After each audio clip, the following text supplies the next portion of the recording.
Hello बच्चों, कैसे हैं? हाउ इज़ द जोश? तो ऐसा देख रहे हैं आजकल कि काफ़ी मीडिया पे आप देख रहे हैं कि जंतर मंतर पे जो प्रोटेस्ट हो रहा है अक्रॉस द इंडिया, ठीक है, बहुत ही वायरल हो चुका है। ठीक है, जब आप यूट्यूब खोल रहे हैं तो उन्हीं सबसे रिलेटेड न्यूज आ रहा है। तो बहुत ही गंभीर मुद्दा है, बहुत ही सेंसिटिव है, इसको समझना बहुत ज़रूरी है। क्योंकि किसी कंट्री का एक जो विकास है वो ईंट पत्थर से नहीं, वहाँ के एजुकेशन सिस्टम से होता है। तो उसी एजुकेशन सिस्टम को अच्छा बनाने के लिए ये प्रोटेस्ट चल रहा है। उसमें हर नागरिक को मतलब चाहिए कि उस पर एक बात करे, क्योंकि उसमें सभी बच्चे सभी घर से बच्चे वो आगे जाके कहीं नीट या कहीं एग्जाम देंगे। हाँ, एग्जाम देंगे और जो डॉक्टर बन रहे हैं, जो इंजीनियर बन रहे हैं, तो आप ऑब्वियसली चाहोगे कि जनरेशन हम लोग का अच्छा हो। तो अगर स्कैम ऐसा अगर बार बार स्कैम होता रहेगा तो बहुत प्रॉब्लम आएगा। तो आज इसी के मुद्दे पे हम लोग बात करने वाले हैं। तो आज ठीक है, अगेन द सर जुड़ चुके हैं, मुरली जी। तो कुछ सर टिप्स बताइए। गुड इवनिंग बच्चों और गुड इवनिंग प्रतीक जी। बिल्कुल। देखिए, मुझे तो लगता है कि जो रीनीट का एग्ज़ाम का रिजल्ट आया, पहली बात रिजल्ट तो आया, बहुत बच्चों को सफलता भी मिली, बहुत अच्छी थे, उनको तो बधाई पहले सब लोग दे चुके थे एक बार, उनको फिर से एक बार देता हूँ बधाई। और लेकिन जो उसके बाद नेक्स्ट डे जो रिजल्ट पे चर्चाएं शुरू हुई कि उसमें कुछ बच्चों का रिजल्ट नंबरों का जो अभी भी स्कैम चल रहा है उस पर वो बहुत ही डाउटफुल कर दिया है फिर बिल्कुल से सर। कि रिजल्ट क्या सही है क्या गलत है। तो इसमें स्कैम में क्या हो रहा है, नंबर में किसी का नंबर, कोई स्टूडेंट 600 नंबर या समथिंग 500 समथिंग लेके आ रहा है, तो उसका नंबर पूरा इतना फॉल डाउन होके मतलब 200 पे आ जा रहा है। तो नंबर किसी का पेपर इधर उधर चेंज हो जा रहा है। जैसे एक लड़की थी, मुझे उसका नाम तो याद नहीं आ रहा है पूरे तरीके से। हाँ, जंतर मंतर पे देखे होंगे बहुत लोग स्कैम वो लड़की थी, उसने कहा कि मेरा जब मैंने अपना वहाँ मेरे सीट पे अपना नंबर जोड़ा था लगभग 700 के आसपास जा रहा था। ठीक है, फिर उसका रिजल्ट आया तो वो 6.5 के 625 के आसपास थी, 627,000। फिर उसने अपना रीट के एग्जाम पर उसने फिर से अपना उस पर डाला था, उसका नंबर फिर से कटकर 165 के आसपास हो गया। ये बहुत बड़ी चर्चा थी। और उसके बाद एक ही नहीं, आपने यूट्यूब पे और भी वीडियो देखे और भी लोगों ने फिर इस इशू को बात किया कि ये नंबर क्या है। अभी तो हम लोग ऐसे स्टूडेंट को तो मतलब जो जैसे वीडियो कॉल जंतर मतलब ऐसे जो है काफ़ी वायरल चल रहे हैं, तो उन्हें देख लेना। बहुत स्टूडेंट हैं जो अभी भी मतलब वो दावा कर रहे हैं कि इस पेपर में नंबरों का स्कैम हुआ है। तो अगेन बार अगेन सर एक बार नीट का प्रतीक जी, एक बार मैं कहूँगा कि चलिए वो तो जंतर मतलब जो शहरों में बच्चे उनके पास तो कुछ साधन है बताने के। बिल्कुल सर। ठीक है, जो गाँव से आके बच्चे एग्जाम दिए हैं और जो वहाँ तक सक्षम नहीं है कि वो मीडिया को यूज कर सके, अपने सोशल मीडिया पे भी आके बता सके। बहुत ऐसे लोग थे जो हर बातों को कह नहीं सकते, वो तो घुटते हैं और फिर वही दुर्घटना बनती है। बिल्कुल सर। ठीक है, और जो आपने कल का जंतर मंतर पे विरोध देखा, वो तो सरकार को उसने पहले भी बता दिया गया था कि जंतर मंतर पे विरोध होने वाला है। ठीक है, तो जंतर मंतर पे विरोध ही, और सीजीपी जो काकरू जनता पार्टी थी वो उसमें शामिल हुई। पहले वांगचुक वाले पे विरोध पे शुरू हुई थी, उनको उठाया गया जबरन, वो गलत तरीके से उठाया गया और इसका सभी लोगों ने विरोध भी किया। उठाने का और अनशन खत्म कराने का सबसे अच्छा था। वहाँ पे कोई भी, मुझे लगता है कि सरकार से कोई भी डेलीगेशन को जाना चाहिए था जो उनको बात करना चाहिए और उनके मुद्दाओं को सुनकर उस पर फैसला। वो भी तो वो मांग कर रहे थे कि शिक्षा मंत्री का इस्तीफा हो और इस चीज़ों को। अनशन आज चलता जा रहा था, उनकी तबीयत भी बिगड़ रही थी। फिर अचानक अब का देखिए, अभी आज का न्यूज आया कि उन्होंने खुद मांग किया था, लेकिन उनकी वाइफ और उनके द्वारा कहा जा रहा है कि नहीं, मैंने तो कोई मांग नहीं किया था। तो ये चीजें देश को, और मैं कहूँगा कल बहुत ही दुर्घटना थी, बहुत ही दुर्घटना थी। तो ऐसे में जो सर बार बार स्कैम हो रहा है, ठीक है, स्कैम हो रहा है कि अभी जैसे कि एक तो रीनीट हुआ, फिर रीनीट के बाद जो स्टूडेंट में जो नंबरों का स्कैम हुआ, तो बार बार ये होता जा रहा है। तो ऐसे मुझे ऐसा लगता है कि जो सिस्टम है, जो एनटीए जो एग्जाम ले रहा है, वो इसके लायक है नहीं। क्योंकि एक भरोसा जो विश्वास है वो छूट गया है। जैसे कि अभी अज्यूम कर लिए कि चलिए सर हो सकता है नेक्स्ट ईयर सही कर, लेकिन वो अब यहाँ पे मानने को तैयार नहीं है। तो सबसे बड़ी बात कि एनटीए से ही विश्वास उड़ गया है। एनटीए से विश्वास उड़ गया, ठीक है। एनटीए के रिजल्ट पर, एनटीए के एग्जामिनेशन पर, एनटीए के सेंटर देने पर, सेंटर का जब वो निर्धारण नहीं कर पा रहे हैं, सबसे बड़ी बात, किसी का दुबई जा रहा है, किसी का सेंटर 15 मिनट पहले चेंज हो जा रहा है, वो कैसे चेंज, वो उस व्यवस्था पर ही अब सवाल उठ गया है तो कि एनटीए कौन सी व्यवस्था बना रही है, कौन सा व्यवस्था बना रही है, सही कौन सी कह रहे हैं। व्यवस्था बना रही है, कौन सा स्ट्रक्चर। और इससे पहले भी देखिए एग्जामिनेशन लिए जाते थे बिल्कुल और एग्जामिनेशन दिए जाते हैं। यूपीएससी का देखिए एग्जामिनेशन सेंटर पड़ता है और आज तक ऐसा कोई सूचना नहीं आती है। और कहीं ना कहीं हर साल मतलब कुछ ना कुछ स्कैम होता रहता है। स्कैम ये होता मतलब कुछ ना कुछ अपना एक मतलब जो एक्टिविटी जो अपना पहचान वो मतलब बनाए रहता है, ठीक है। वो तो बार बार ये जो यहाँ पे स्कैम अचानक पेपर रद्द करने का उसका आ जाएगा मैसेज, बिल्कुल। तो ये बच्चे ही फ्रस्ट्रेट होते हैं, तैयारी करके रहते हैं बिल्कुल। और तैयारी करने के एक बाद बार बिल्कुल सर, एक बार भी अगर पेपर लीक हो जा रहा है तो बच्चों पे क्या गुजरने वाला है। आप देखिए, कितनी बार पेपर पढ़ाओ, अब तो देखिए एक हम बार लोग भी एग्जामिनेशन दिए हैं, कितने स्टूडेंट सुसाइड किए हैं। हम लोग भी एग्जामिनेशन देते हैं और दिए भी हैं। तो ये लगता है कि एग्जाम के पहले पता लगे कि यार 2 दिन पहले के पेपर रद्द हो गया, ये पेपर आउट हो गया, ये चीजें जब सुनने को मिलती है यार होता था तो बड़ी दुर्घटना की यार तैयारी हम लोग इतना करके बैठे थे, फिर से उस तैयारी को कंप्लीट करना वो फ्रस्ट्रेट तो करता है बच्चों को, ठीक है। वो स्टेज में आना बड़ा मुश्किल हो जाता है। वो स्टेज पे वो बच्चे ही समझ पाते हैं कि वो कितना फ्रस्ट्रेट हो रहे हैं। अच्छा, उन्होंने बच्चे फ्रस्ट्रेट हुए सर, अब कितने लोग देखिए सुसाइड उसके साथ देखिए अब एग्जामिनेशन के लिए उन्हीं तैयारी नहीं होती है।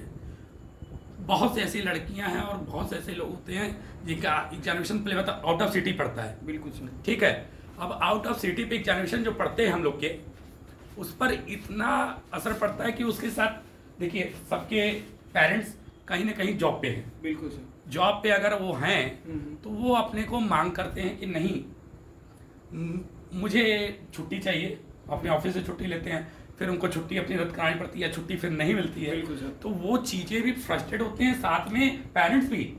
ये देखिए कल के जो जंतर मंतर के छात्र नहीं थे, पेरेंट्स भी थे, ठीक है, केवल पेरेंट्स भी वो भी मांग कर रहे थे। वो उनके शुरू से था कि मुझे एक बात समझते क्या ऐसी मजबूरी है सरकार की कि धर्मेंद्र प्रधान जी से इस्तीफा नहीं लिया जाए, बिल्कुल सर, ठीक है। तो वो तो नैतिकता के अधिकार उनको था, जो नैतिकता के आधार पे उनको पहले ही एग्जामिनेशन को उनको इस्तीफा दे देना चाहिए था, बिल्कुल सर। लेकिन अब जो फिर से नहीं एनटीए पे जो एग्जामिनेशन के बाद जो ये मामले उठ रहे हैं, मुझे लगता है उनको इस्तीफा दे देना चाहिए था। इस्तीफा दे दिया, सरकार नहीं है कोई सिस्टम, मतलब जब इतना केयरलेस है, बार बार एग्जाम में स्कैम हो रहा है, एक बार स्कैम हो गया नहीं सुधर पा रहे हो तो आप उसके लायक नहीं हो, मतलब छोड़ दो।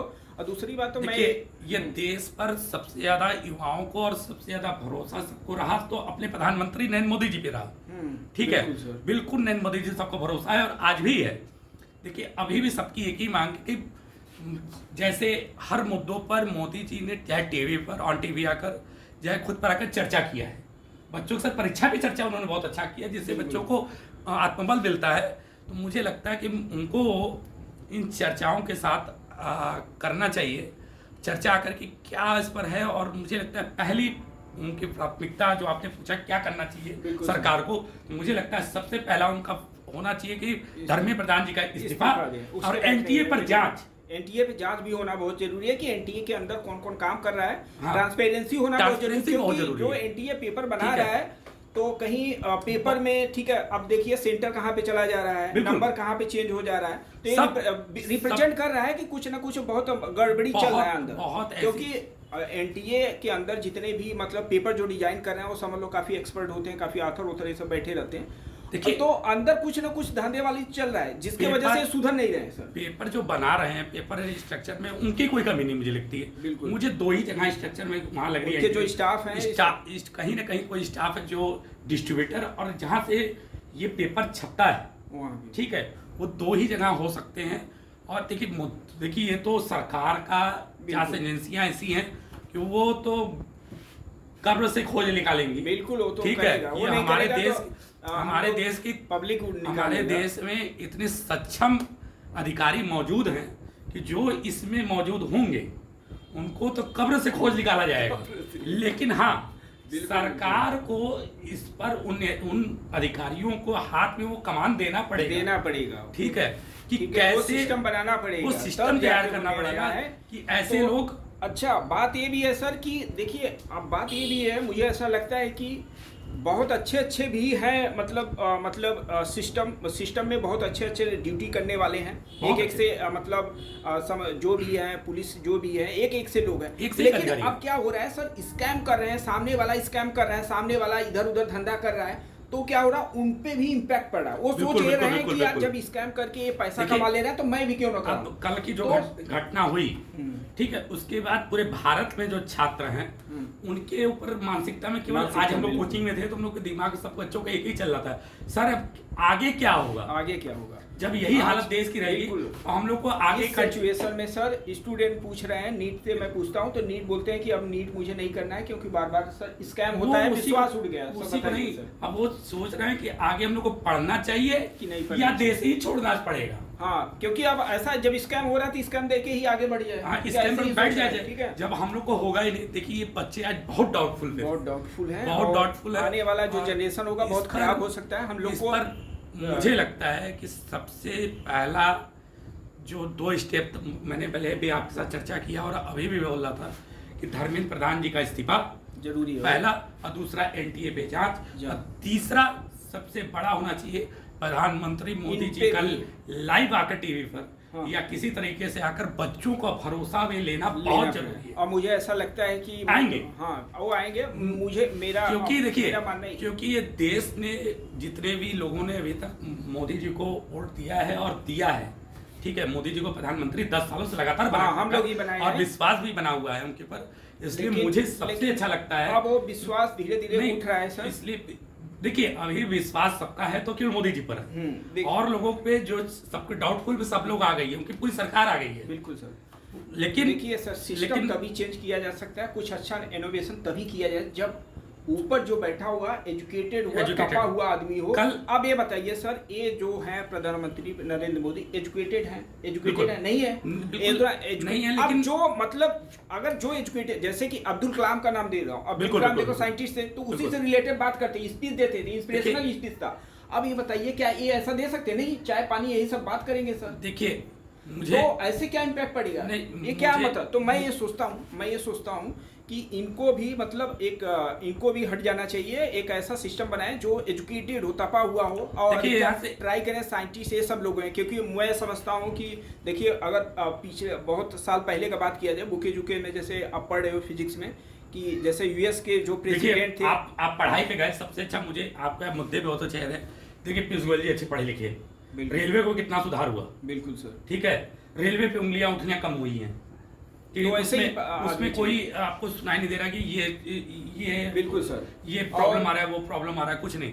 तो मुझे तो ऐसा लगता है पूरा सिस्टम थोड़ा बहुत चेंज करना पड़ेगा, क्योंकि जितने भी अनएजुकेटेड बैठे हैं लीडर, उनको सफाया करो, जब तक सफाया नहीं होने वाला वो धांधली लगाओ, क्योंकि उनका वो काम ही बन गया। उनको अगर उतना पैसा नहीं मिलेगा वो ठीक है काम ही नहीं करेंगे। तो मैं चाहता हूं कि जो आप जो चाय पानी जो बेच रहे थे वही सब करो, ये सब छोड़ दो, क्योंकि उसके लायक हो नहीं, आप स्पीच नहीं दे पा रहे हो, कहीं भी जा रहे हो ट्रोलिंग में आ रहे हो। और दूसरी बात मुझे ये लगता है कि पूरे इंडिया में जो अंधविश्वास और धर्म इतना ओवरकम हो चुका है कि इससे रिलेटेड जो लीडर काम कर रहा है वही आगे बढ़ रहा है। बिल्कुल ठीक है, और ये धर्म के मुद्दे पे बात करें। अब मुझे बताइए कि आगे कंट्री को अगर बढ़ाना है, अगर किसी कंट्री से लड़ाई हो रहा है, तो क्या ये धर्म आपका काम आएगा? केवल एजुकेशन, ओनली एजुकेशन आएगा। एजुकेशन अगर स्ट्रांग रहेगा तो अच्छा साइंस और टेक्नोलॉजी आएगा, जिसकी वजह से आप अपने आप को ग्रोथ करेंगे। और किसी भी कंट्री आगे बढ़ रहा है तो साइंस टेक्नोलॉजी की वजह से बढ़ रहा है। जो देखिए आप अपने बगल में देखेंगे, चाइना, रूस, अमेरिका, सबका सिस्टम बनाया है, यहाँ ऐसा है ही नहीं। ठीक है, ये लोग क्यों आगे हैं? क्योंकि इन लोग की एजुकेशन सिस्टम बहुत स्ट्रांग है। ठीक है, बहुत स्ट्रांग। और हम लोग देखिए हमसे ज्यादा जनसंख्या वाला देश चीन है। बिल्कुल सर, ठीक है, लेकिन उसका एजुकेशन सिस्टम इतना अच्छा है बिल्कुल शुरू से कि उस एजुकेशन अच्छा, आप अपने ही देश में इस तरह की एग्जामिनेशन, इस तरह की चीजों को सुन रहे हैं कि आउट हो रहा है, पेपर आउट हो रहा है, कहीं सेशन रद्द हो रहा है, कहीं हो रहा है। चीन में और देशों से क्यों खबर नहीं हो रहा है? ठीक है, क्यों नहीं आ रही? अब अच्छा सर, बिल्कुल सर, अब देखिए सुनिए बात, चीन इसलिए मतलब वहां पे नकल नहीं हो रहा है क्योंकि वहां का टेक्नोलॉजी अधिक है, वो ऐसा पेपर कंडक्ट करा रहे हैं कि नकल होने की चांसेस ही नहीं है। अब यहाँ पे लेते हैं, यहाँ पे एजुकेटेड है नहीं तो सिस्टम टेक्नोलॉजी बना ही नहीं पा रहे हैं। अब कोई भी कराएगा फिर नकल हो रहा है। और दूसरी बात है, मैं भी कहूंगा पूरी की पूरी एजुकेशन सिस्टम चाइना में आज भी सरकार के अंडर में है, प्राइवेट करण नहीं उसका। अब भारत में देख लीजिए निजीकरण हर चीज का हो चुका है, शिक्षा में तो खास करके आप देखिए।